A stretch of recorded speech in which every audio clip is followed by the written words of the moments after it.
Okay, so good evening, everyone, and welcome to one of our 2-day seminar for rising entrepreneurs. And our goal in these 2 days is to assist you and provide you with some key issues that you need to look out for, focus on in order for you to successfully build your business.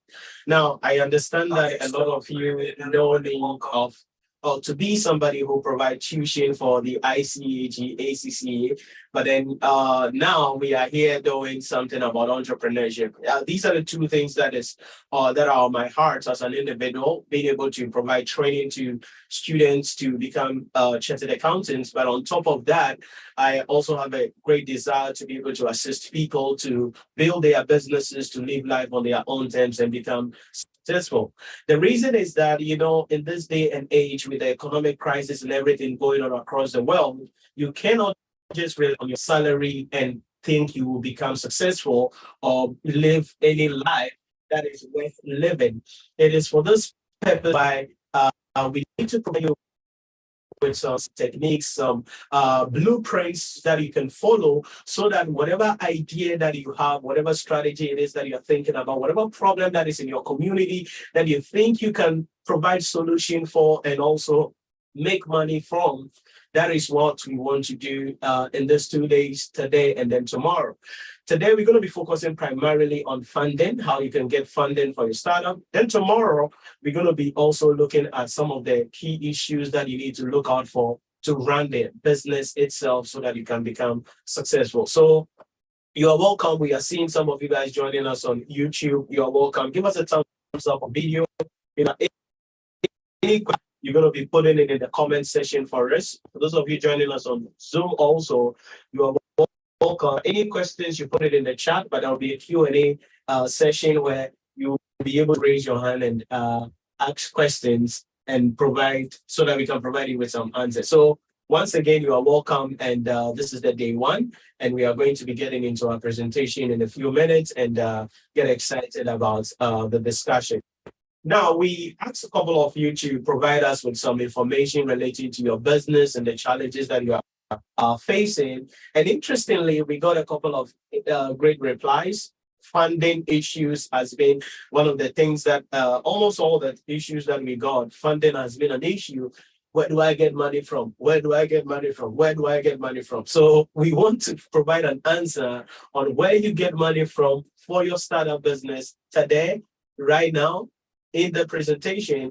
Then also another thing was about, Nhyira, how do I retain customers? How do I get more customers? How do I expand my business? How do I get good employees and, have good people to work with me and all of those? So yes, it means that the challenges that you have is exactly what we tailored the seminar to deal with. And we're going to be dealing with some of these issues tomorrow on how you can build your team, get your customers, and how you can traditionally run your business in that case. And that is what we want to do. So prepare yourself. You're going to be taking some notes, and then we will have a Q&A session that you will be able to come on, ask questions that you have, and we'll be able to provide you with some answers as we get into the discussion today. Nasri Santan said, I am a follower of your YouTube channel.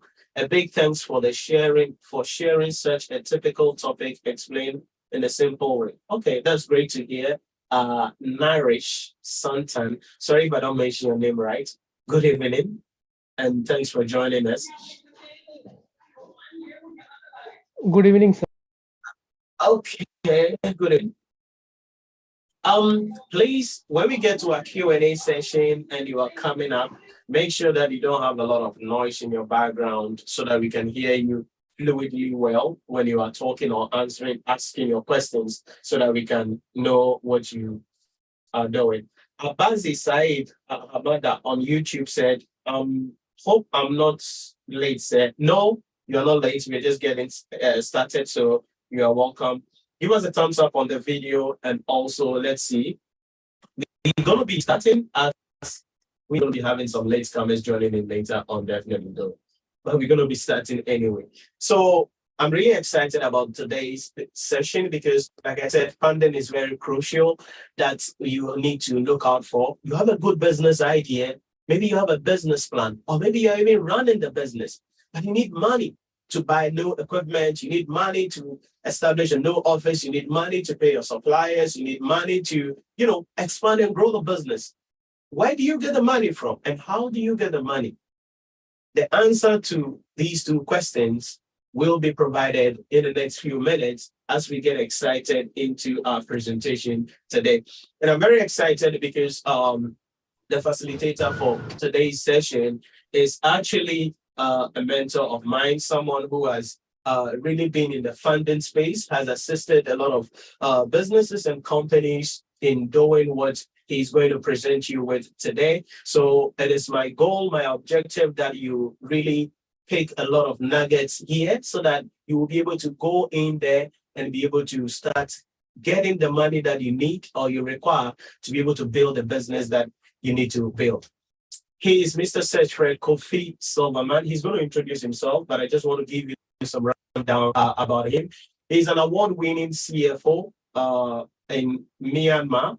Back in Ghana, he has served in the role of being a CFO, financial management consultant in various countries, in Sierra Leone, in Egypt, in Ethiopia, Zambia, Malawi, in the USA. He's currently back in Ghana and providing consultancy services, assisting businesses in raising finance and also training people to be able to raise funding and also be able to build their businesses.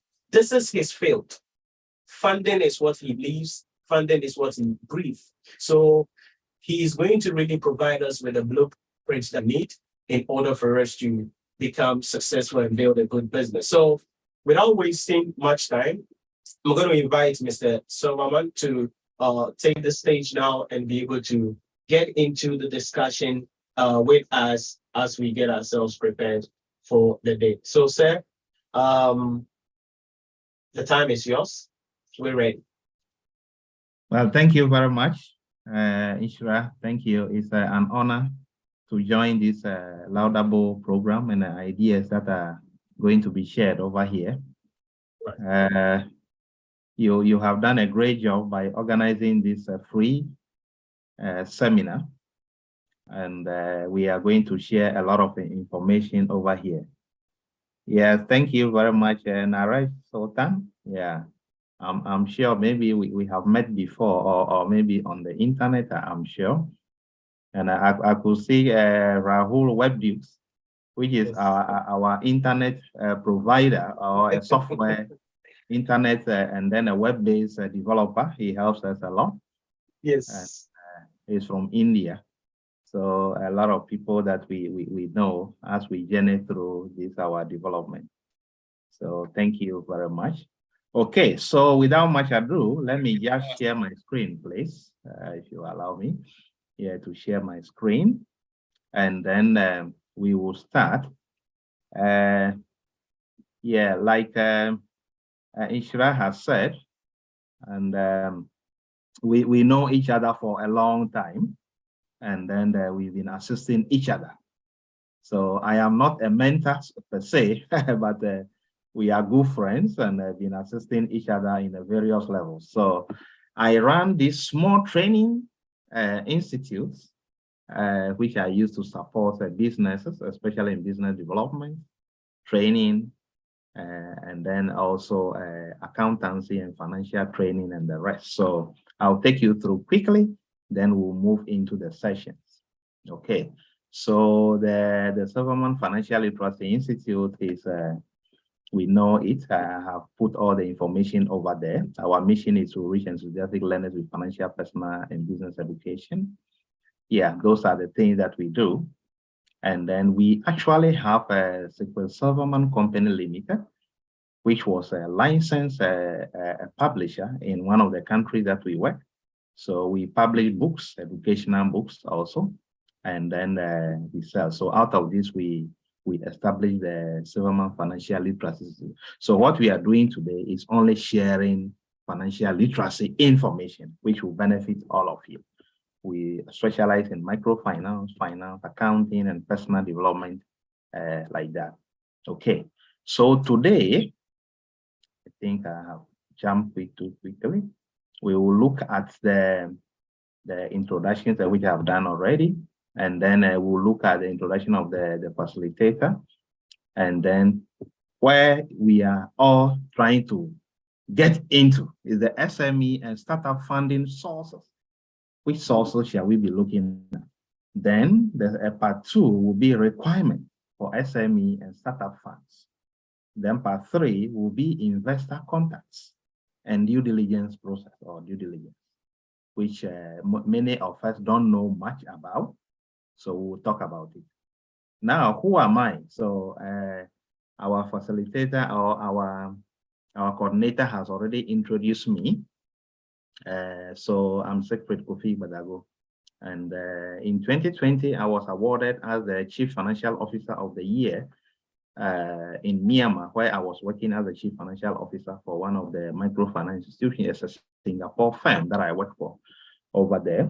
I recently left the job this April anyway. So I'm a fellow of ACCA from the UK. I also have a 2 master's degree, one an executive MBA and MSc in microfinance. I've also recently been admitted into a membership of a CPA Australia. So 18 years experience in management consultancy, microfinance. So I have traveled quite a bit, not too far or not too long, but the various countries that I've worked in, which I have gathered enough experiences to do what I do.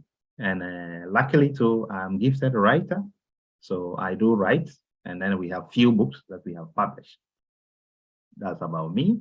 So these are just a few books that we have written, sorry. And then personal development, 18 laws of personal development, permanent wealth, microfinance textbook, the Battle Act. Okay. I'll rush through this one quickly, okay? Now, where we are coming to is this introduction to SMEs and startups. Okay. So what is an SME? Okay, so we have started. So yes, SME stands for small, medium-sized enterprise. Small, medium-sized enterprise. But the challenge with this term is that there are various definitions from country to country. So for example, in the USA, any enterprise that is employing less than 500 people is called an SME. In the UK, the same definition, but the amount is half. The number of employees is half. There's about 250 employees that are considered as SME.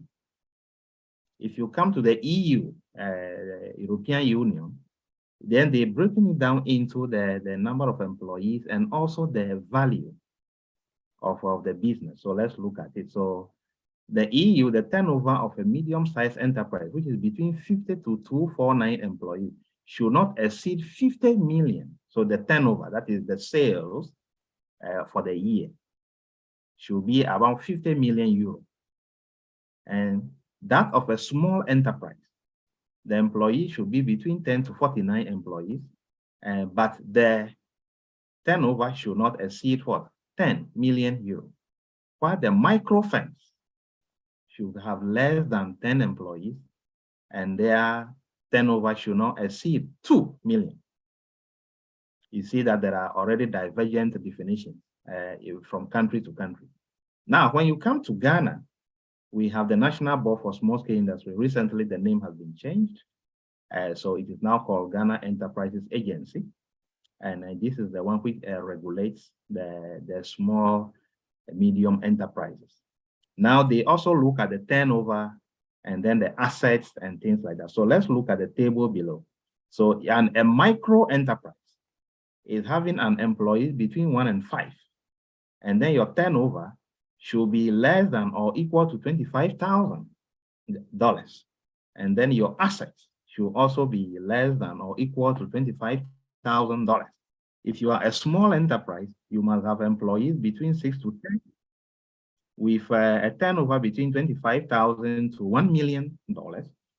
And then the asset should also be of the same value. But a medium enterprise should have 31 to 100 employees with turnover of over 1 million up to 3 million. And then the asset side is also the same. So you will see that the definition, even in Ghana, is far lower than that of the European Union. But they are all SMEs. Are we getting? So each country, if we go to India, for example, they may have a different definition of how they categorize an SME. So each country has its way because of the assessment of the employees or the assets or the turnover. These are most variables that are used in looking at it. Okay, so you must know your company now. Where do you fall? Are you within any of this, or you are above any of this amount? Then you may be beyond this SME. Now let's look at the startups, because we thought about startup. What is a startup? The term startup refers to a company in the first stages of operation. First stage of operation. So we will look at what it means. We are going to talk about it anyway. So startups are funded by one or more entrepreneurs who want to develop a product or service for which they believe there is a demand for. That is what we are going to look at. And now these companies generally start with high cost and limited revenue, which is why they look for capital from a variety of sources, such as venture capitalists. So this is what we are going to look at. What is a venture capitalist anyway? So startups normally, many of us are in the same level. We have the idea, we conceive the idea, and we want to start building something and things like that, okay? So let's look at it. Now, how does the SMEs or the startup benefit economies or benefit nations? So according to a report from the World Bank report in 2019 annual report, about 40 to 90% of employable workforce worked in the SME sector. And then they contribute up to 50% of the GDP of most countries. So you see how it is very significant that SMEs and startups are very, very important to the nation building. Then number two, most innovations, startups, and business breakthroughs do come from the SME subsector.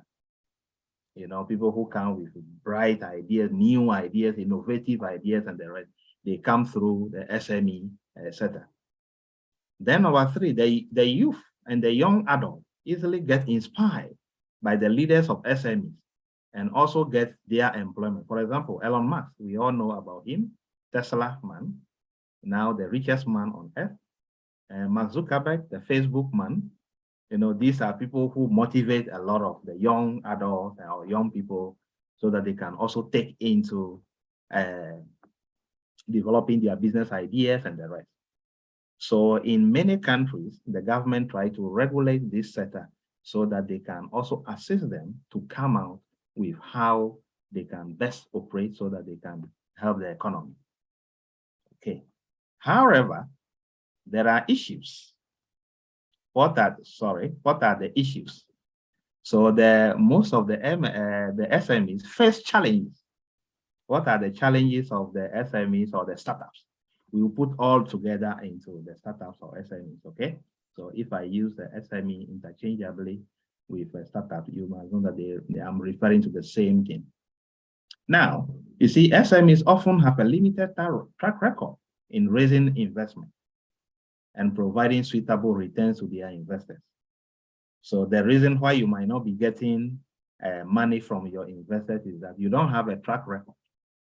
I was speaking to some of my staff recently because we have introduced a new product into the market, but people don't know us. Therefore, people don't come to buy as we expect. And I told them, yes, because we don't have any goodwill. Nobody knows us. We are now starting. So it will take time for us to be notified or for people to know us in the market. So we don't have the track record, but I encourage my staff on how we can develop the business together. So we are going to be looking at some of those things. The number two is that SMEs often have non-existent or very limited internal controls. That is a major issue. There's the owner want to be the sales manager, they want to be the driver, you want to be the accountant, you want to be everything. So there is no internal controls in place. And the owner can put money into the business, withdraw all, and took all the sales and whatever. So there is no control on the management of the business. That is what we mean by internal controls. Then SMEs, number 3, often have few external controls. Okay, control from regulatory bodies are not so stringent on SMEs like the public companies. With this, there could be excesses in hiring and firing employees, management practices, and tax abuses.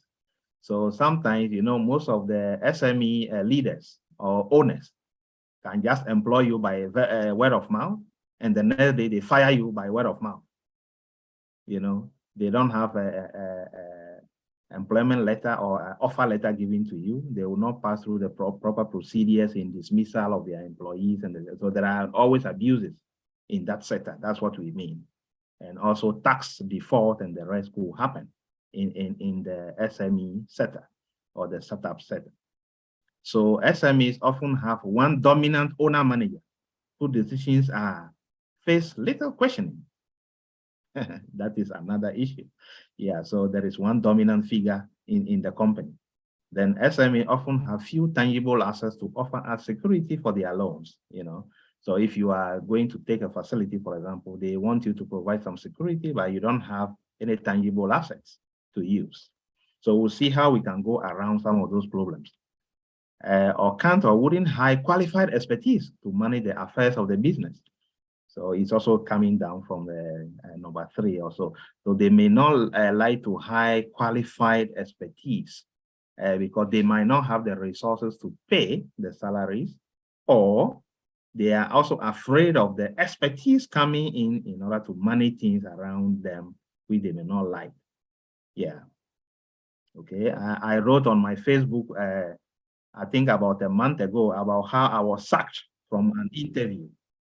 Because they say I was too qualified for the job. I don't know whether any of you have read it. I was sacked from an interview because at the time I had an ACCA Part 2, and they were looking for an ACCA Part 1 holder. So they sacked me from the interview. They say I'm too qualified. So the bosses over there feel threatened because of the qualification I have, which is very strange. Anyway. So also number 7, lack of system and structures in place to move the business forward is not there. Yeah, so those are the challenges that most SMEs, most startups do have. And we will see how we can solve those problems or help you solve them. Okay, so let's move ahead. And then to the funding side. Where do SMEs or startups get their funding from? Where do they normally get their funding from? So the first part is that the SME owner or the startup owner, and then family and friends. This is the first and the surest way of starting. The next one is the angel investor, followed by the venture capital, trade finance, factoring and invoice discounting, leasing, bank finance, listing on the stock exchange, crowdfunding, government grants and interventions. So we will look at all these one by one, but we will move quickly so that maybe we'll have time for questions. So at least my presentation should take us about 45 minutes according to my coordinator. So we will look at it for the next 30 minutes, we can finish, okay? So don't be worried. Now let's move quickly to one by one about the SME owner and family and friends. Now, owners actually start from their own ideas and their own savings. This is the first part. And I know tomorrow, Nhyira will be taking you through how you can use those ideas and social media to be able to build up the business so that you can be able to bring in customers to buy into the business so that you don't have to necessarily look for money to start the business, but you can use your ideas to grow the business. We will be looking at that tomorrow. And the most common source of debt financing for startups often isn't a commercial lending institution, but family and friends. So for example, if you want to borrow money into your business as a startup, you don't have to go to the bank. It's not advisable to go to the bank. see a friend, a family member who will support you, because you don't have a track record, you don't have a collateral, you don't have things like that to provide. So talk to family members, friends, and who can support you. And then they must know that you might be reliable and then competent. So that is it. Okay.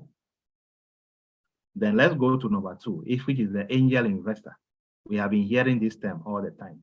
We will look at it. So mostly they are wealthy individuals or group of individuals who invest their money in equity financing in startup or early stage small businesses.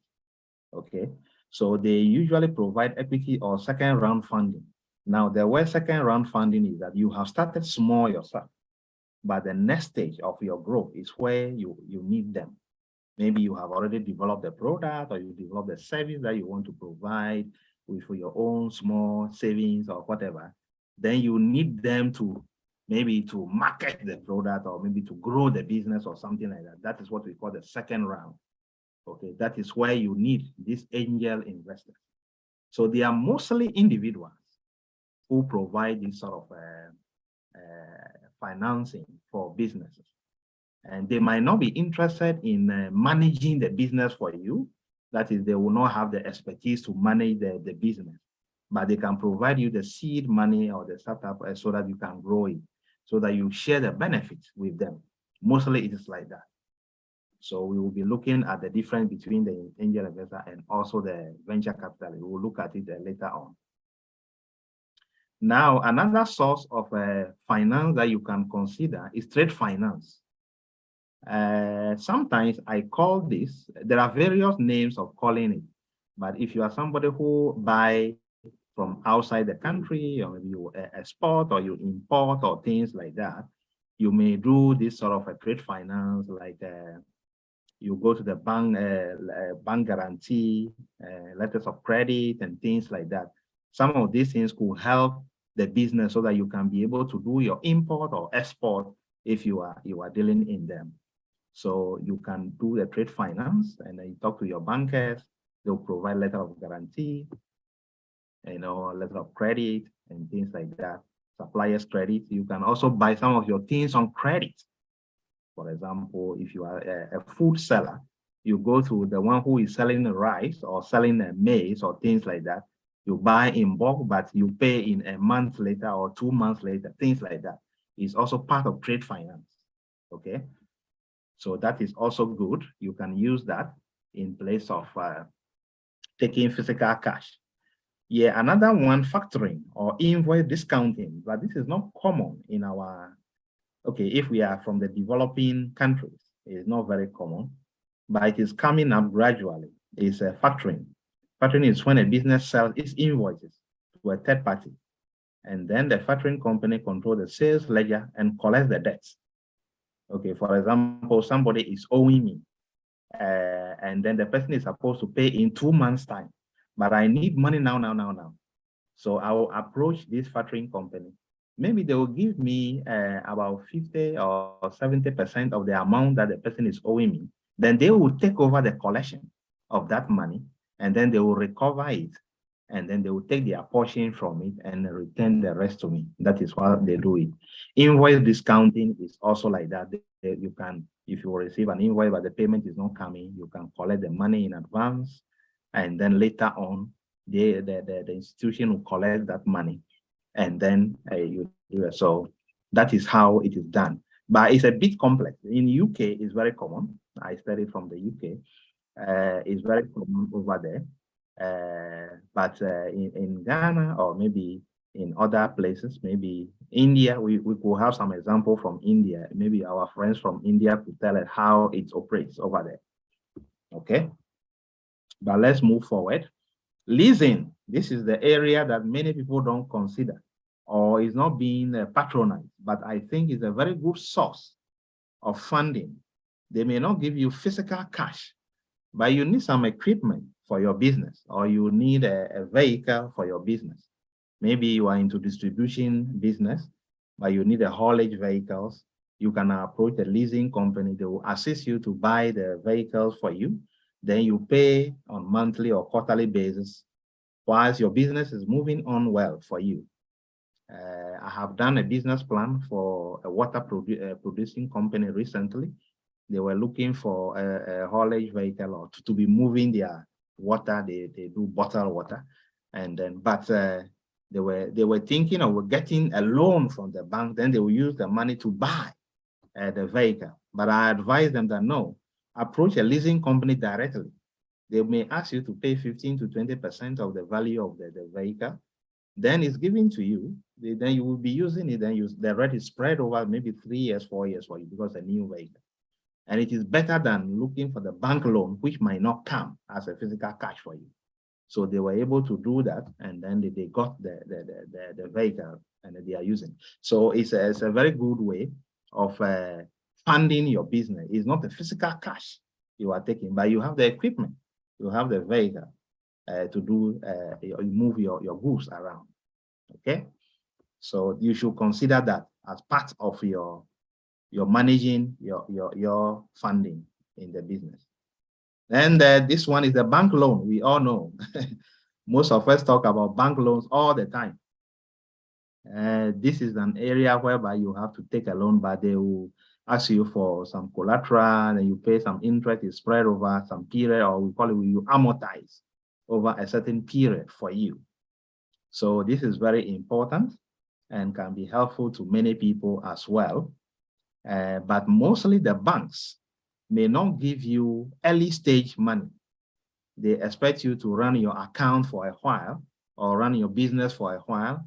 You might have had an audited account for 2-3 years, or if it is a small, very small business, they would like to give you overdraft if your account is running effectively. Okay, overdraft is that you overdrawn your account basically.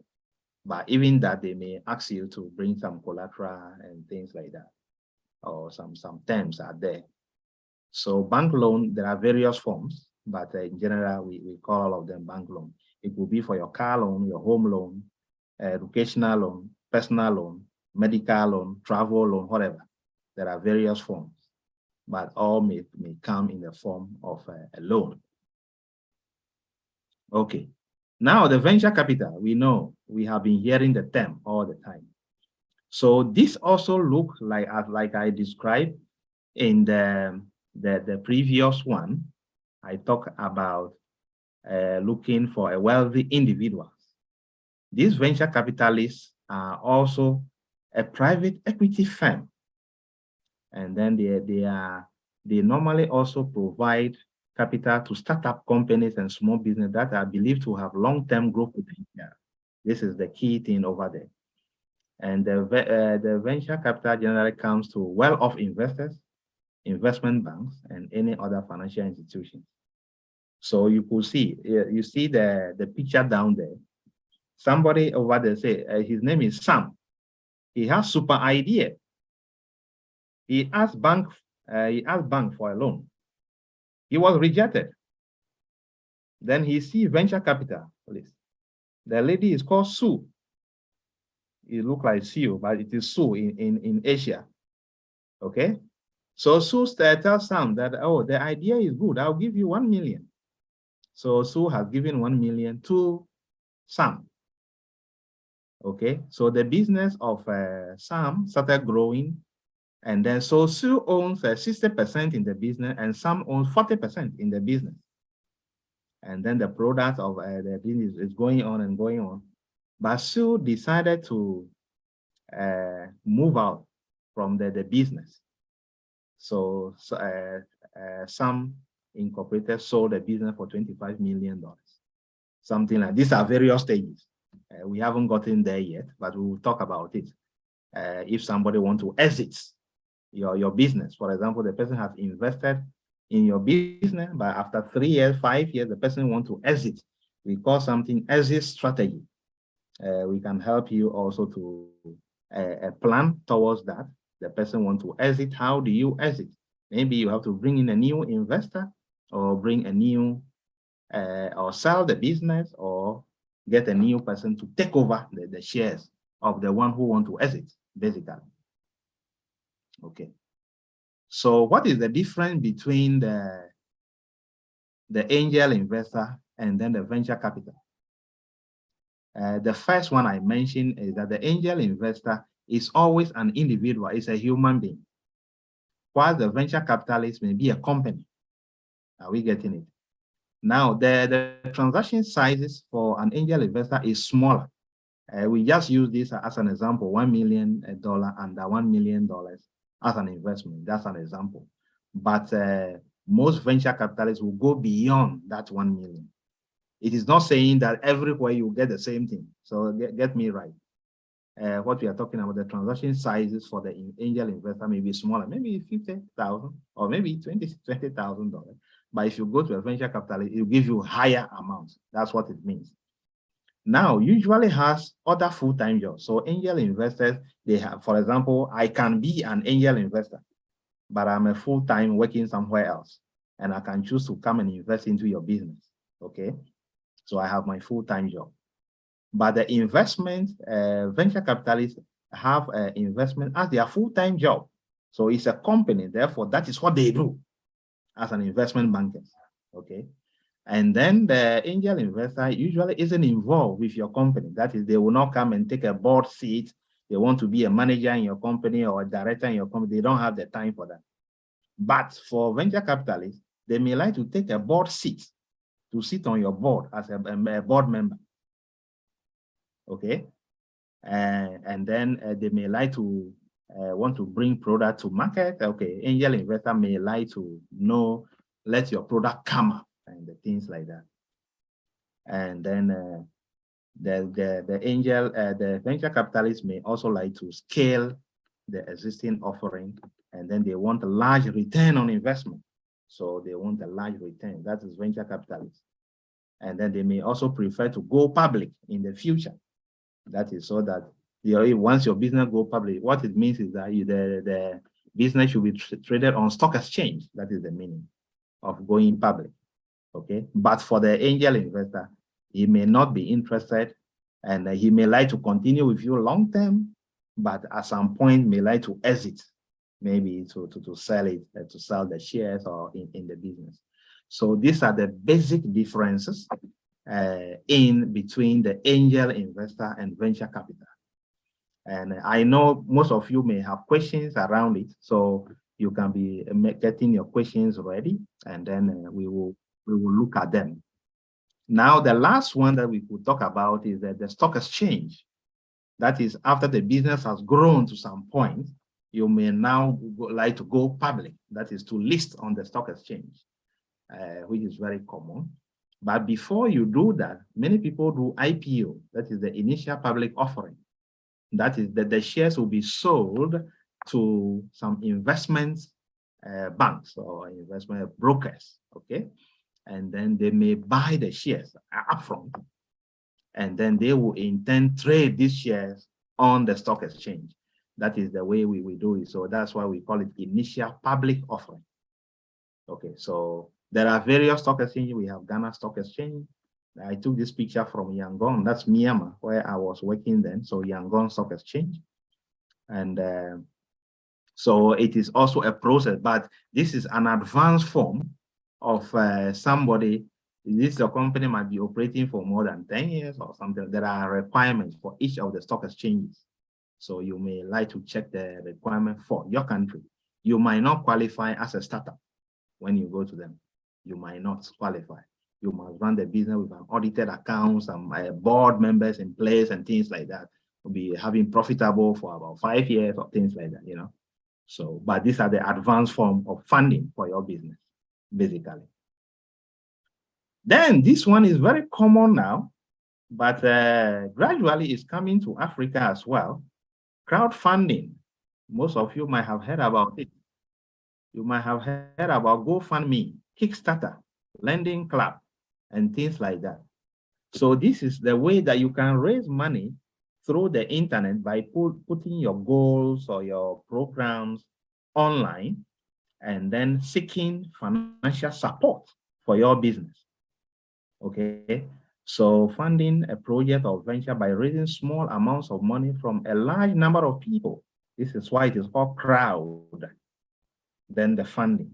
So a crowd of people will be funding your business for you instead of just one investor or two investors coming together, a crowd of people coming together to fund the business. So in Japan, because I was operating from Asia, we got some crowdfunders from there who used to come to Singapore and the rest, and they contacted us. We were able to, they came and did a due diligence on us, and were able to get funding from them.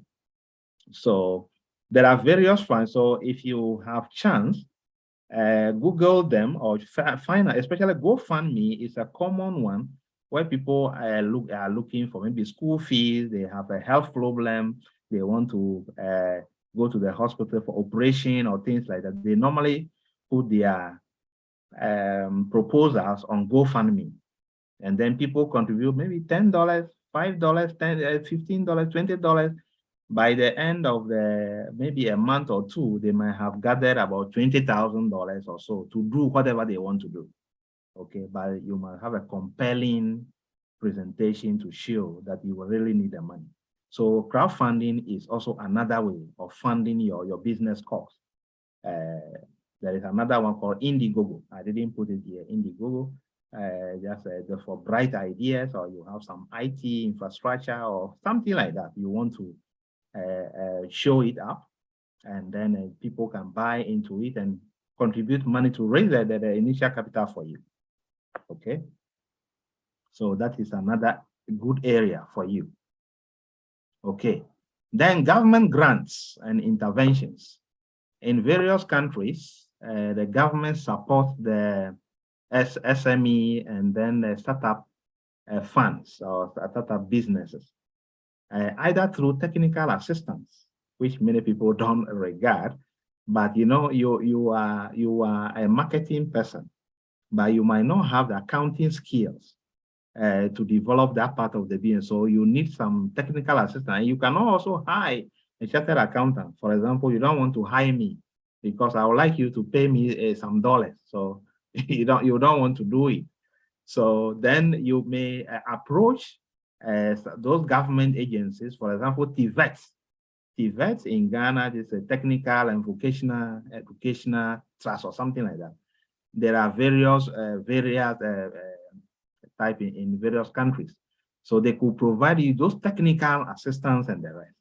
Okay, so I have listed a few ones down. For USA, you can talk to the Small Business Association.gov, and then you can get a funding program. We will be sending you these slides, don't worry.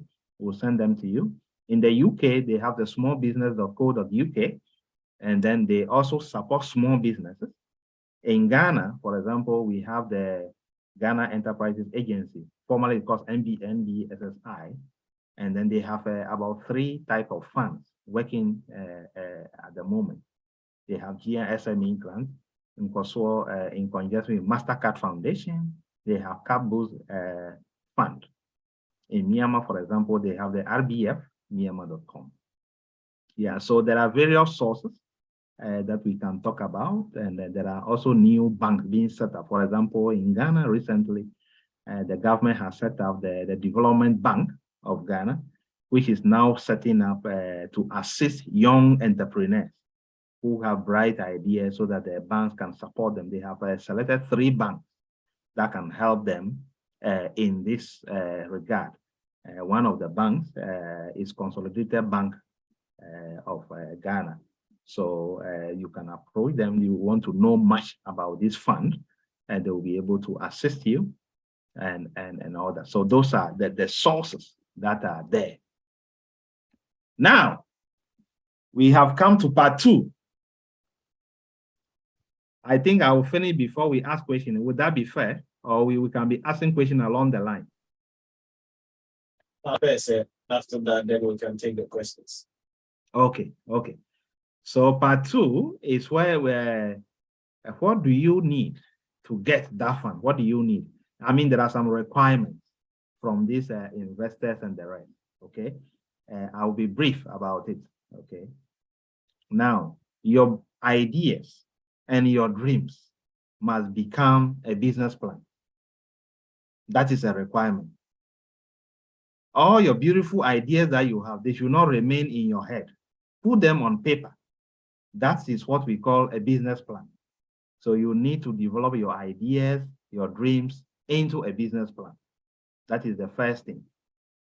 Now, develop the service or product to show sample to your potential investors.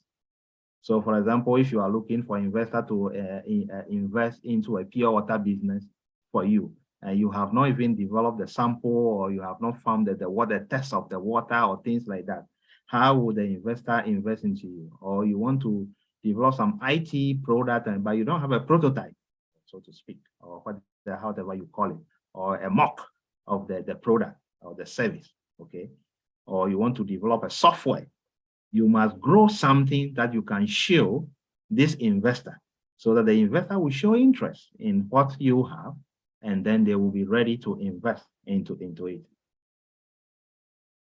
Then make sure you register the business.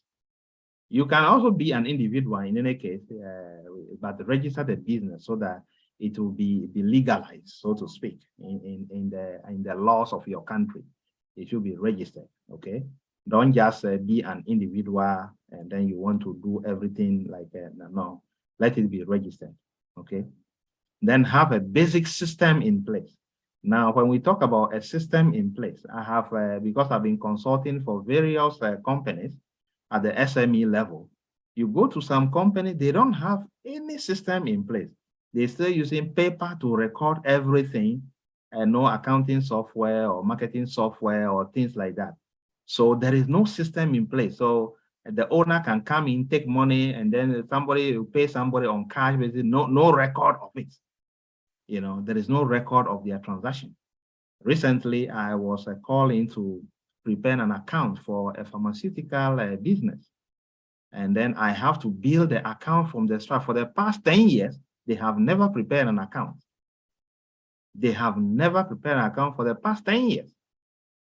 And now they have to, they need something to be done. So they are under pressure to prepare the account. And I have to build everything from the scratch for this business. These are some of the problems with most SME owners. So they don't have a system in place. Now, start the business from your own source on a small way. Yes, we mentioned it earlier before you approach people to help you. Then prepare monthly financial reports. Every month, make sure that you know your profit or loss position and things like that. At least you must know your position, okay? Most investors may like to see an audited financial statement at least for 1 year. But if you don't have, at least you can show them your management account, what we call, okay, your internal account that you prepare is called management account, okay? You can show what you have done so far, your profit or your loss that you have made and things like that. Okay, so this is what you may need or to have in hand before approaching the lenders or the funders or the investors. I hope you are getting it. Okay, so let's go to part 3. You know, we are almost finishing. I missed something, but no problem. I will pick it up from there. I took a definition of a business plan, but no problem. I'll talk about it here. So the investor contact and due diligence. So I will leave here. You will have it later about the business plan, what we mean by the business plan, okay? I talk about it that it's a formal written document containing business goals and methods on how this goal can be attained in the time frame within which the goals will be achieved. That's from Wikipedia. Or a business plan is a guide, a roadmap for your business that outline goals and details how your plan to achieve those goals, okay? So you need to have a business plan in place. Now I'll show you a few pictures so that you will know where I am coming from. Yeah, so this is where I raised the first $1 million for the company I work for in Myanmar. That was in April 2017, after I arrived in January, April 2017. So we arranged from Maybank. Maybank is a Malaysian bank, one of the biggest banks in Malaysia. And we were able to arrange $1 million. And I was the key driver of that. You will see me in the blue shirt over there. The only black person there, so you can spot me out. Okay, this is another one. We were able to arrange a 10 billion chart or $6.5 million It's a balloon loan, which we signed in October 2019 with AGD Bank. I was also the key driver in arranging this facility. So this was the signing ceremony, and we signed and we took a group photograph. You can see me on the right side with my colleagues, and then the AGD staffs are on the left side over there. Okay. And then the area that many of you don't like is the training. You must always spend time to train yourself and train your staff so that they can be up doing in their businesses. So the first photo, we provided SL training for my accounting staff. And then that's the first one. The second one is where we participated in some group discussion after training. I'm in a white shirt over there. And then I did a training presentation. And then over here, where I was in the middle with a lot of people, we raised our hands. That is where we finished the training for loan officers. So I was part of that training for the loan officers. So this is just to show you some gallery of things that I was doing in Asia. Okay. So what is the due diligence? We are looking at it now. This is about the final session. So this is what the investors will be doing on you before they give you the money. Are we getting it? The investor will be performing what is called due diligence on you before they give you the money. So the due diligence is the investigation on exercise of care that a reasonable business or person is normally expected to take before entering into an agreement or contract with another party, or an act with a certain standard of care. Okay, the second definition. The due diligence is an investigation, audit, or review performed to confirm the fact of a matter under consideration. This is law. Fact of a matter under consideration. So, the matter here is that you want somebody to come and give you 50,000 Ghana cedis. How would the person confirm that you will pay back this money, or when they give you the money, you will not run away to Papua New Guinea or Azerbaijan and be enjoying yourself over there? So they would like to come and study and see that you may not run away to Honduras, or you may not run away to another country and after you receive the money. So they are going to investigate. So in the financial world, due diligence requires an examination of financial records before entering into a proposed transaction for another party. So this is what I want us to look at. You need to know this as part of this so that you will not just have the dream of getting money and you think it is so easy. They will have to perform due diligence on you. Okay. So there is a difference between due diligence and audits. But I will skip this. I will leave it in the presentation for you, but I will skip it. I will not take too much time on it. There is a basic difference anyway. Okay. And then the key part that I want us to look at is that normally, before you enter into discussion with your the potential investor, he may sign an NDA with you, or what we call non-disclosure agreement. So there are various names for it. It's also known as confidential agreement, confidential disclosure agreement, proprietary information agreement, or things like that. So this binds the two of you that the information that you are receiving from him or from them will not be shared with other parties. They should be binding between only the two of you. Okay. Then they will also give you what we call the term sheet. The term sheet, for those of you who work in the financial institution, you know what the term sheet is.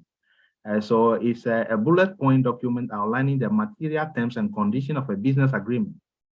After a term sheet has been executed, it guides the legal counsel, that is the lawyer, in the preparation of the proposed final agreement. Okay, so I picked this one as an example for you. So, for example, the borrower is called ABC Limited, and the lender is SYX Funds. Okay, and the advisor, transactional advisor, is also SYX Funds. Okay, the type of facility is what? Secure, senior unsecured term loan, and the commitment is up to $1 million. The currency is US dollar. Disbursement day, for example, December 2020. The maturity of the loan is 24 months. Amortization, bullet. Okay, that's accounting, so to speak. But the payment must be done in total at the end of the 24-month period. That's the meaning of bullet facility. Interest rate is 6%. Interest payment is semi-annual, and then upfront fee 1%. So we call it bullet point. That's how the term sheet look like. Okay, so they will give you those terms so that you know that the condition of the loans are like this, or the facility are like this. Okay. Then there will be what they will perform on you is your operational due diligence. They will look at your operational policies and procedures. Okay, which many companies don't have in place. And then the business environment, industry, market share, country risk, clientele base. What client? How many clients do you have? Then the people behind the numbers. Who is the chief executive? Who is the accountant? Who is the CFO? Whatever. They will look at the people behind the business. The information technology platform that you have. Are you using any software? Are you? How do you get your customers or things like that? Okay. All those things are part of the operational due diligence. So the investor want to know all these things. So now that you heard it, start preparing them down, especially your operational policies and procedures is very, very important. They will look at it. Whatever that you are developing, you might have a policy, you might have an HR policy in your company, and how your employees are hired, how they are fired, when there is an issue, how you solve it, and things like that. You need those things in place. Okay. Now, the financial due diligence will look at how your numbers, so your sustainable economic earnings, your historical sales and operational expenses, or historical working capital needs, key assumption used in your management forecast or in your budget, basically. And then your key personnel and accounting information system. You see, the system issue has come again. So these are the key things that that they may be looking for in your business. So if you have those numbers in place, how your business has performed, how things are, they want to, that is why you need a system. You don't have to wait when the person is coming before you start calling accountant, come and build this for me, come and build, you know, it's always messy when you don't have it in place in advance. So once you are about to start, then make sure that you have everything from the beginning. Okay. Then there is also the third part, which is the legal due diligence. So mostly about your company. Are you meeting your tax requirement? Do you have is the business registered? Are you meeting all the tax requirements of the country? How are your employees hired? Do you pay them according to time or how they are supposed to be paid? Is there anything that the government imposed on you that you didn't meet? Do you have the licenses to do the business you want to do? Do you have a lot of things, environmental and safety needs and things like that? These all form under the legal due diligence, and the investor may be asking to know some of these things. So all fall under the legal due diligence. So that already ends my presentation for the day. And then I know questions will be coming, and then you will have my contact. I will not show it here for now. And so that is the end of the presentation. And I believe questions will be coming. Thank you very much. And Nhyira, maybe we can take it over from here. All right. Thank you very much, sir. I think that was really a great presentation. The part that got me was the due diligence situation part. It means the investor doesn't just give you the money. This is not a gamble. I mean, you need to provide some evidence that you really deserve the money before he provides you or give you the money. Actually, I gambled before. It's like, I had an idea. I'm excited about the idea. And I'm like, let me give you this. Then I give out the money. And like you said, the person ran away, and you don't get the money back again. So, I mean, that part especially, got me to really rethink about how to make some of these decisions going forward. And thank you very, very much. All right. So Some of you are on the call, some of you are joining us as well on YouTube. If there are any questions for those of you on with us here on Zoom, you can raise your hand and we'll bring you up, or you put it in the chat for us. We're going to be taking some questions up as I prepare to ask some questions, and then we'll come up. So you raise your hand, we bring you up, or you put it in the chat for us if you have a lot of noise in your background. For those of you joining us on YouTube, you can put it in the chat, and then we'll be taking your questions there. So I have a couple of things that I want to take. One of the things in this part of the world is ownership. People are interested in holding on their businesses and not willing to ownership. There's loss of ownership. Would you advise giving equity interest at the early stage of businesses? Or at what point will it be right for a rising entrepreneur to, give an equity interest? And if they have to give, how many percent should they be willing to give, especially at the early stages of their business, as they are desperate to expand and grow, and the providers of finance are not willing to give loans, they want to give equity? Well, what should be the margin? At what point should they make that decision? Yeah, there are various ways of looking at it. We call something minority interest. So the minority interest in various countries have various definitions, but an interest of someone investing into your business from 1% up to about 25% may be considered a minority interest. Then from 25, or let's say 26% up to about 49% may be described as significant minority. So if you are doing just a minority or significant minority, what it means is that if somebody has a significant minority, his or her position must be taken into consideration before you do any major decision about the business. So for example, you want to sell part of the business, or you want to bring in additional investor, or you need to consult this person. So you may look at it. What are the requirements? What do you want to do? Do you want to do 50-50? And if you are ready to do that too, it's also good. But you must know that the implication may be that the person has a control over you, so to speak. But if you are not willing to give out controls, then what you should do is that take care that you give only a minority interest, like up to 25%. Yeah, otherwise the significant minority will also be something that you could consider, between 26% up to about 49%, or let's say 40%. Then you keep 60%, you give 40% a control for the one who is investing. That's another way of looking at it. Yeah. All right. Okay. Then also, one of the things you mentioned that was as part of the requirements that the investors will look for is, a business plan, primarily that the investors will look for. You say that, everybody can just have and slash something on paper, copy some templates on Google, and, prepare something and present it as a business plan, or the person should spend some money to engage a professional to prepare a business plan for them in order for them to get the funding that required? Yes, business plan actually have a specific way of looking at the business, and some format needs to be done.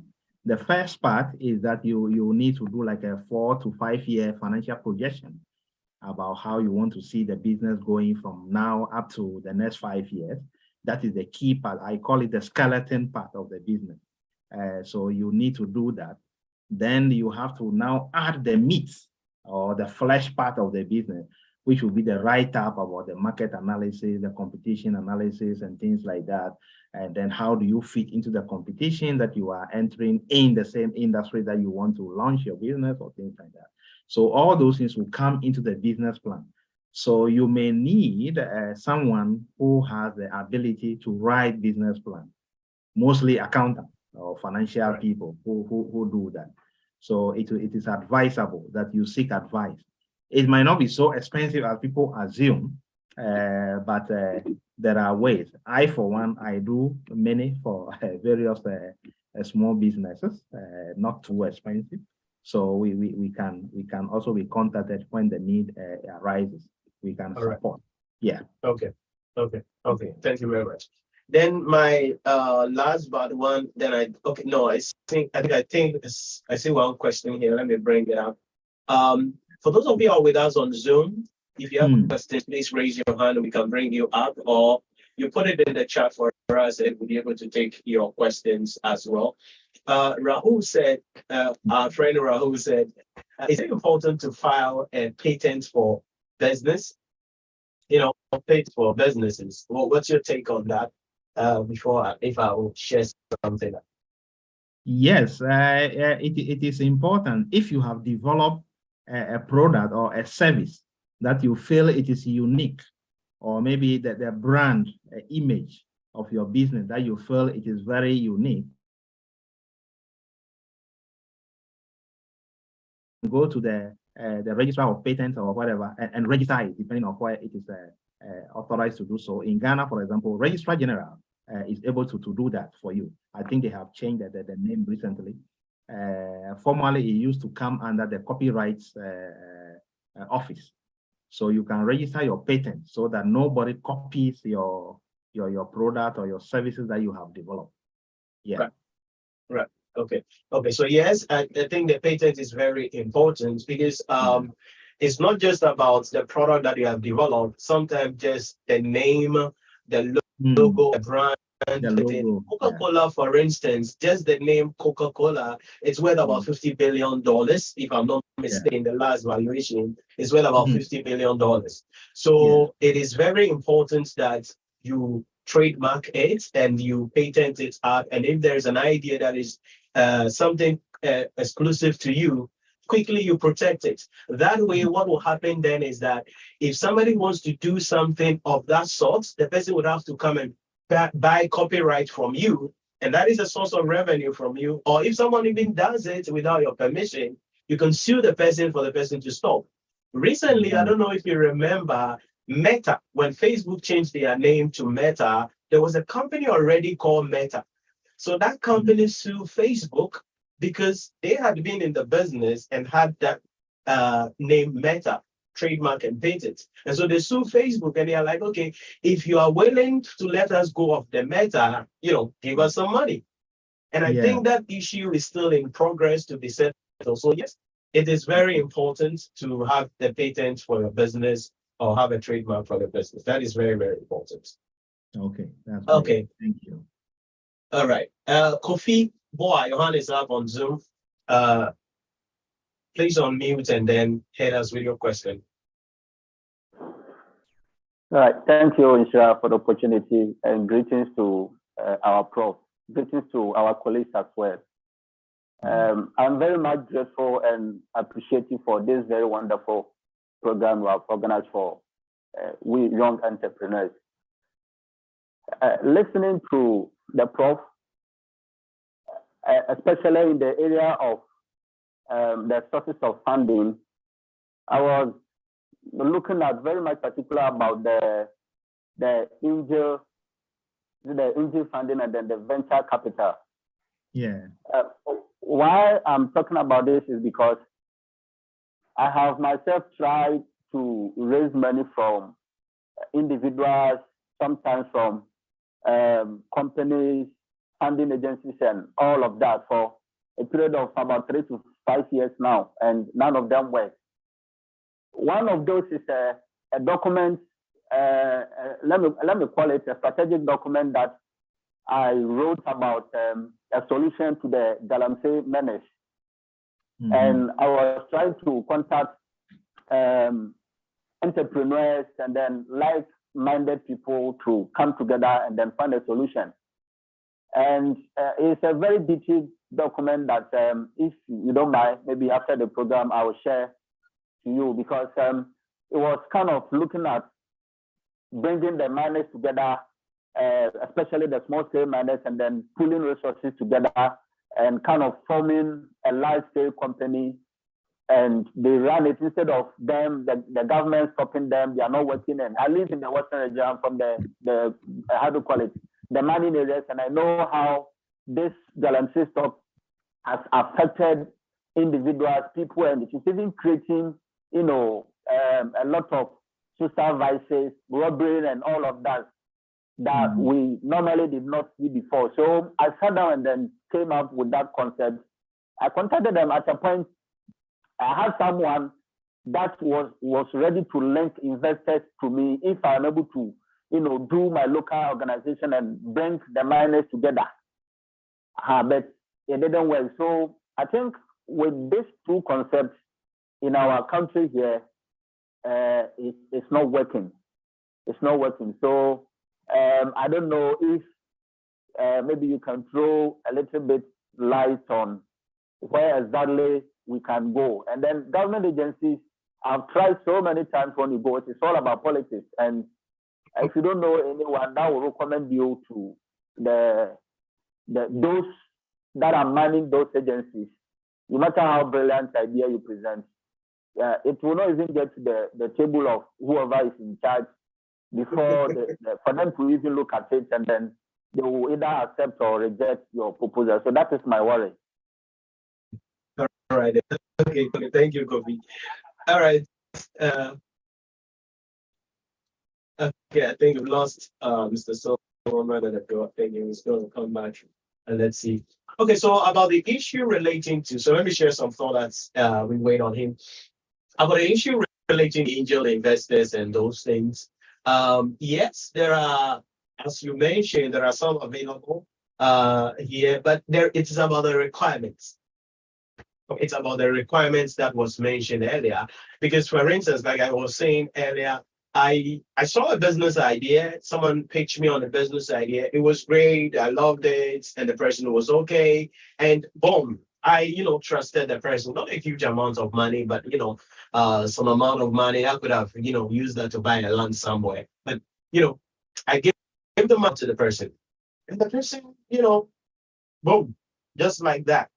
So it's not that, you see, one of the problems in this part of the world, especially, is about trust. Trust. The reason why many rich people are in this country are not willing to put money on to support people is because of lack of trust. It's because of lack of trust. Many people don't trust the rising entrepreneur. So integrity is a problem. So immediately you approach a wealthy person, and your first three lines, your voice, your actions, your tonations, everything about you shows that we cannot trust you, then certainly you will not be trusted. So it's not that there are no angel investors available in Ghana, in my opinion. They are available. But the problem about trust and whether they can really give you the money that you require has been or is one of the issues that you need to understand. It's one of the issues that you need to understand. Then the second thing about, okay, Mr. Silverman is back. Let's see if we can get him to, share his thought on that. Yes, sir, please. Sorry, my internet went off briefly, but okay, yes. I've come back. Yeah. Right. Yeah, so I got most of the submission, but at the tail end, I missed it a bit. But yes, so primarily, what he was trying to say primarily is about the angel investors. He sees that his concern is that it's like it doesn't work here in Ghana. And so where should he go? And I was commenting about that. It's about trust. In this part of the world, there are a lot of wealthy people, well-to-do people, but there is trust issues. There is trust issue. How do I know that if I see you as a young man rising up, having a business idea, when I give you my money, you will take care of it? There is no tracking system. There is nothing to look out for. So in my opinion, there is trust. Then his second concern was that government support also, there is politics. It's like if you don't know anybody there, that you cannot be assisted or helped. So how would he pay around some of these things? Yes, certainly. Yeah, you are right on the trust issue. But there are a lot of business people or rich individuals who support. I think I've been reading a lot of the testimonies of people who have succeeded in business. They actually rely on the support of some individual who support it. The person may not call himself angel investor, so to speak. Right. But once you are able to approach them, they invest into your business or they give you advice as to how to get the money. Then that's how it becomes the angel investor. So what you should do is that just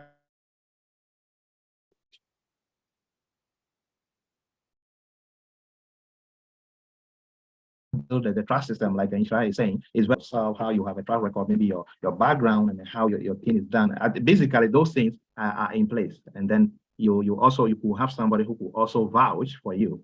Now, the political aspect is a major issue in Ghana, but other places, it's not so much. Once you have a good idea, people are ready to support it and then to invest into it. But we are so much polarized in the country. But that to say that you can still get people who support your bright ideas and be able to work on it. Now, your idea on this small scale miners also, I have a project that I actually work on. I build their business plan for them, actually the financial projection. I work on it, the 5-year projection, and they have been changing and like that. So there's an institution that I know which have been working on that. So maybe later we can touch base if it is possible, so that if you can buy into their development process, so that there could be some help over there for your ideas. That is also possible. Yeah. Okay. Thank you very much. Thank you very much. Thank you. Okay, so Santan said, what term sheet contains signed with investors and further processes to complete with the CCPS? What term sheet contains signed with investors? I don't know if I get a context of the question wrong. I don't know if you can see the question that he is asking. Yeah, but maybe the term sheet, basically, as I mentioned in the presentation, will give you what is expected. The final parts may not be too different.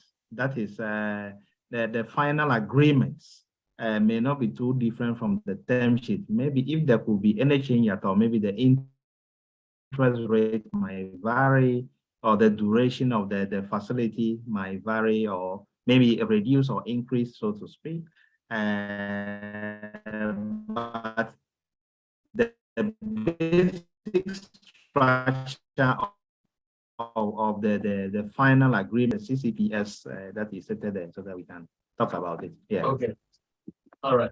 Okay. Yeah. Some before on YouTube is saying, please, can you give the names of some venture capital firms in Ghana?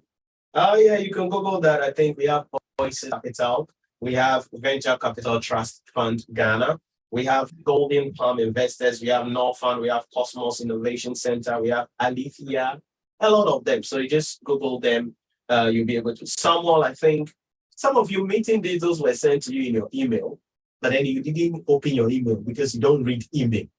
So then you are joining the meeting rather on YouTube. And yes, tomorrow, some of you don't read your email. So there are some people who are now joining the meeting on YouTube because they didn't get their email coming in.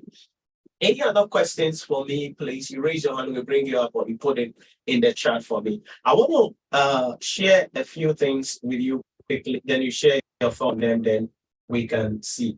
Some of the challenges we got, Peter Chanda, it says capital to expand operation rating. Now, there are some people here also who just have ideas and they are looking for money to start and they want to bet on people's money. What's your take on that? What's your take on that? Primarily, you mentioned that at least they have to start with their own money, do something, put something in motion before they approach. But some of the contact forms that we receive, many people seem to have ideas, but they need money to start. What's your take? How do they go about it? Should they to save some money after 10 years and start a business, or what should they do?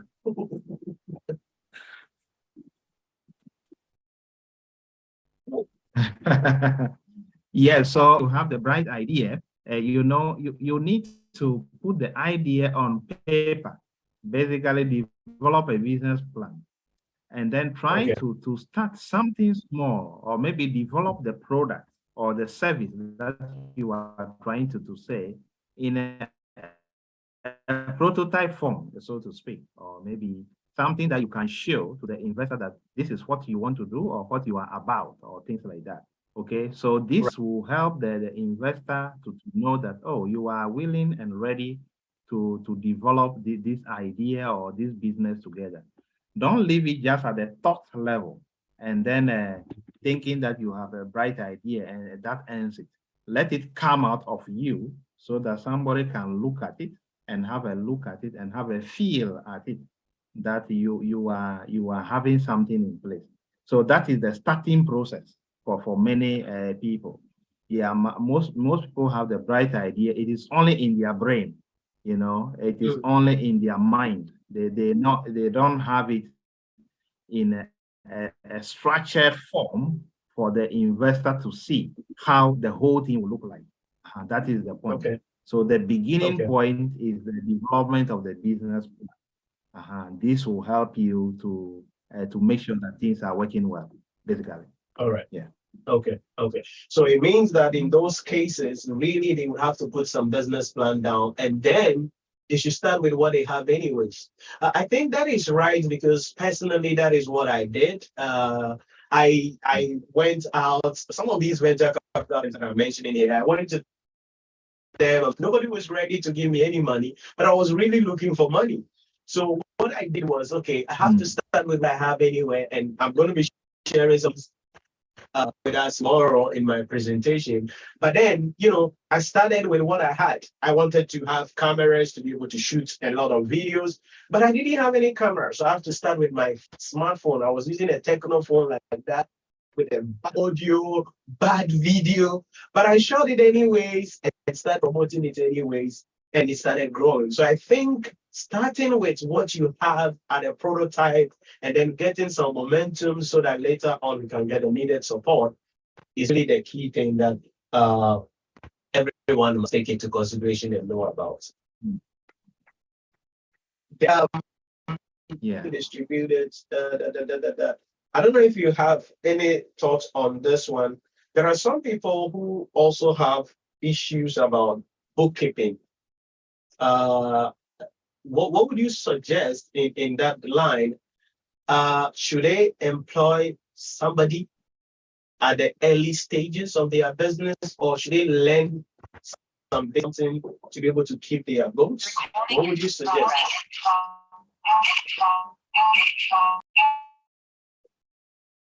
Okay. And you're coming on with another device. Let me just wait on that. If there are any questions, please put it in the chat for us, or you raise your hand and then we can bring you as we conclude on our passion. Customers. Right. Some of you also had issues about delivery. I think, let me see. There was an interesting point from Martha. Audience, you run a retail business, audience and going digital. That is a lovely thing. You have to reach out. Let's assist you to go digital. All right. But tomorrow I'll be sharing some thought on that. Martha, you have to reach out because we will assist you to be able to enable you to go digital. That would be a good thing for us there. Okay. I'm bringing you back up. So Martha, audience and going digital. Tomorrow I'll be talking about a lot of that. So join us tomorrow. But after that, we want to assist you to see how you can take your retail business online. Because in this day and age, business must be online, and we can assist you to do that. Then also, some people were having problem with team building at the initial stages. Okay, so sir, if you are back, I would want you to share your thoughts on these two things. Accounting, bookkeeping at the beginning of the business. Should they employ somebody, or they should do their own thing, learn some accounting basics and do their own thing? Then number two, team building at the early stages. Should the entrepreneur do everything, or at what point can they bring somebody up? So if you can comment on these, provide us with a thought on these two things. I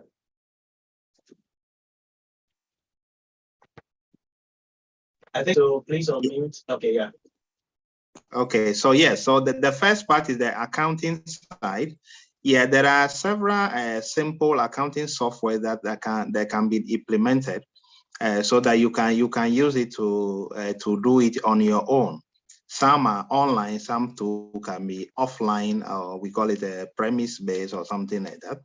So, for example, QuickBooks, I use QuickBooks for my recording in my company. We can help you to set it. It's very simple to use anyway, so you don't even need an accountant to do the recording. Another one is called Oze. I've been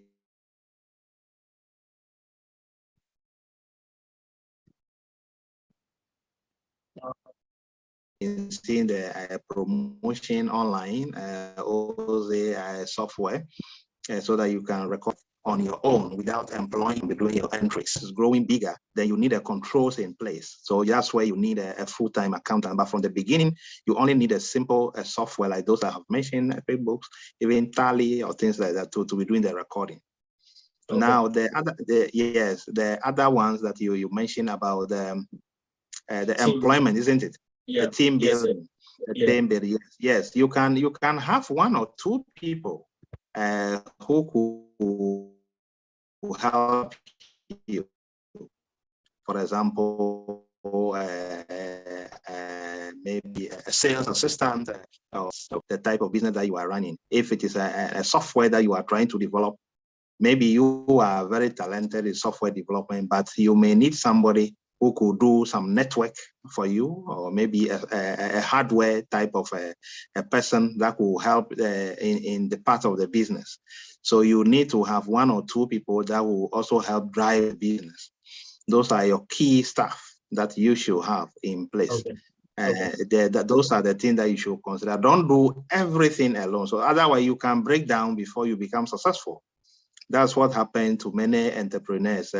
They will be successful anyway, but within a short time, they break down, they get sick, and they use all the money to treat themselves. Yeah, so don't do that. Yeah. All right. Okay. Okay. Yeah. All right. Thank you.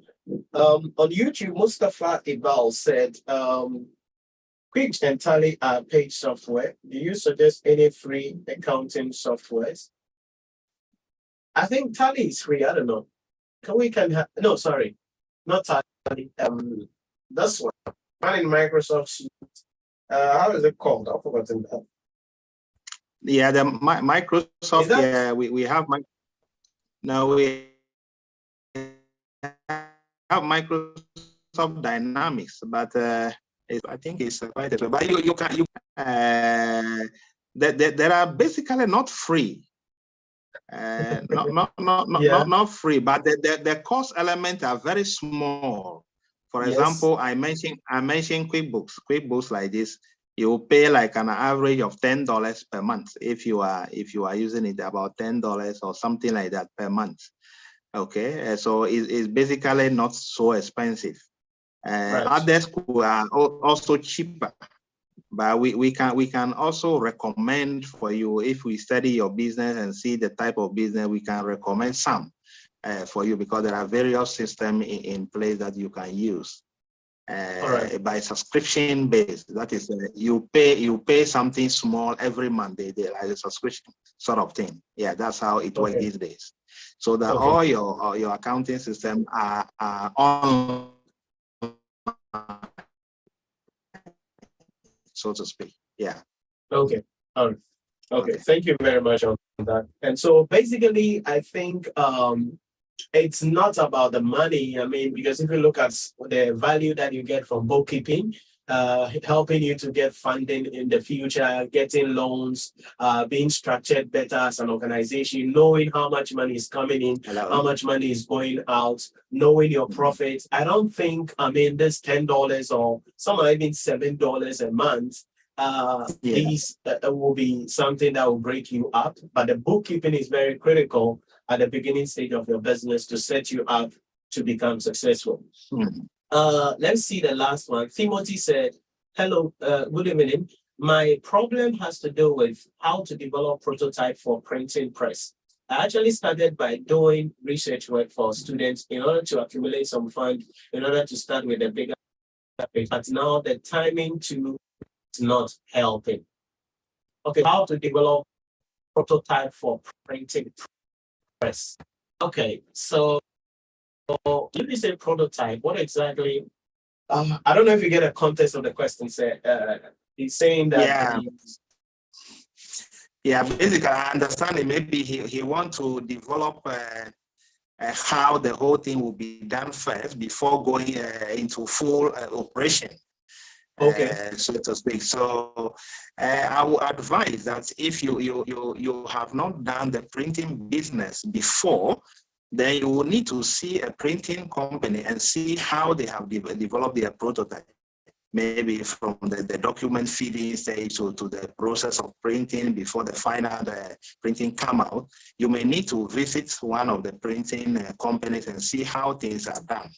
And maybe talk to the engineers and how things are done so that you can learn the process. That is a way of learning. Yeah, that will help you to be able to know how it is done. Okay, you can also read. Okay, you can also read about some of these things on YouTube. Actually, there are a lot of things that I learn on YouTube for free. You can just type the type of video that you want to view. Then you start playing, then it will lead you to other videos until you are able to get a full picture of how some of those things are done. So that will help you also to learn more about it. Yeah. All right. So Timothy, that is your question relating to the development of the prototype for the printing press. So primarily, you must have an idea of how the whole thing works. And so there are two options available: going into a real printing firm company and trying to see what exactly goes on there. Or alternatively, everything is on YouTube these days. I mean, everything you want is on YouTube. You can just type it on YouTube and you'll be able to read it, or just Google it and you'll be able to gather some knowledge in that case. I don't know what you mean by timing too is not helping. I don't know what you mean by time. I mean that we're getting old and you cannot start a business on time before, or timing that, I don't get it. But there is no perfect time to business. The time to start a business is when you have the idea. When you delay from the idea stage to the implementation stage, someone will take it up. Because immediately you are thinking about it, you may be sharing it. As you share it, somebody picks it up, and the person has money than you or has a connection that you don't have. And you will be at an advantage. So when you have the idea, as quick as possible, start with something, register the company, and start. A printing press is a huge thing, but leasing of some of these equipments could be possible. So you can then maybe you can engage the service of Mr. Silverman, and he can assist you. You'll be able to lease some of these equipment and start a business. And before you know it, you are gone. It's possible.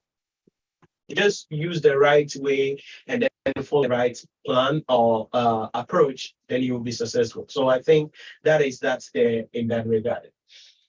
Okay, so I believe these are the things, putting all these into perspective, it means that number one, right from the day you start your business, good books, because you have to set up the business to be successful in the future. Number two, you have to ensure you have good systems in place. Yes, you are the CEO, we know, but have good systems in place right from the beginning. Separate the business from yourself. Separate the business from yourself. That is very, very important. I'm going to be expanding on some of these things tomorrow. Separate the business from yourself. Number three, ensure that you are having good financial records in place as you move ahead, so that when the investor comes, you can get a good financial statements for the investors so they can put the money into your business. But then most importantly, you have to ensure that you have organized the business in such a way that it will be attractive for investors. Some of you, your ideas are attractive. Your business is not attractive. because it is you, is your, you is you. No, you have to make the business attractive. How do you do that? We're going to be talking about some of these things as well later on, because the way to build the business must attract investors so that they can freely give you the money that you need in order for you to become successful. And so that is it about that. The timing, like working and doing my own agenda. I'll talk this tomorrow, Timothy, because entrepreneurship is not a part-time job. Okay, entrepreneurship is not a part-time job. I'll talk about this tomorrow. I'll bend the ship or bend the boat. Is it either you're doing it or forget it? It's not a part-time job. So you have to decide which side of town do you want to be in. You want to start that printing press and be a millionaire from there, or you want to be a part-time broke guy walking around. You have to decide. And tomorrow I'm going to be sharing some thought on how you can balance work and running your business and see what you can do there. So that is it about that. And thank you guys very much for joining us on the stream today. God willing, tomorrow I'm going to be talking about, how you can get customers and really run the business the way you have to run it. Tomorrow it's going to be, very interesting presentation. And we will see how we can tie all these things together. Like we said in the beginning, provide you with a blueprint to run the business and make it really successful. So thank you very much for joining us on stream today, and we'll catch up tomorrow. And Mr. Silverman, thank you for your presentation. The slide we sent to you via your emails, so please check your emails. And the contact details will also be included in the slide, so that if there are anything that you require assistance about funding, proposal writing, business and everything, you can reach out to him, and then he will be the best person to assist you in that. So thank you very much, Mr. Silverman. If there are any final words, then we can roll down the curtains. Yeah, thank you. Thank you, Nhyira Premium, for all this program is very successful. At least we've been able to exhaust most of the question. Even if we are not able to exhaust tomorrow, we'll continue and we can touch on some of them if the need be. So I'm very grateful that I was able to share my thoughts on this program. And let's meet together again tomorrow so that we can continue to the second part of the program. And thank you for the platform. Thank you very much, and thanks you guys for joining us. Tomorrow at 5 p.m. we're going to be continuing and finishing up with this. And like I said, I love tomorrow's presentation as well. I'm going to tie it up together. Tomorrow we will take some Q&A questions as well. Remember, in your email, we send to do a 90 seconds short video on your business, because we want to look at your business and see if there is an assistance we can provide in funding, in expertise, to see what we can do. So check your mail if you have not checked it, and then prepare a video. 90 seconds. Did I say 90? Yeah, 90 seconds. Send it over. Let's look at it tomorrow. These and provide you with specific strategies so you can grow your business. Thank you very much.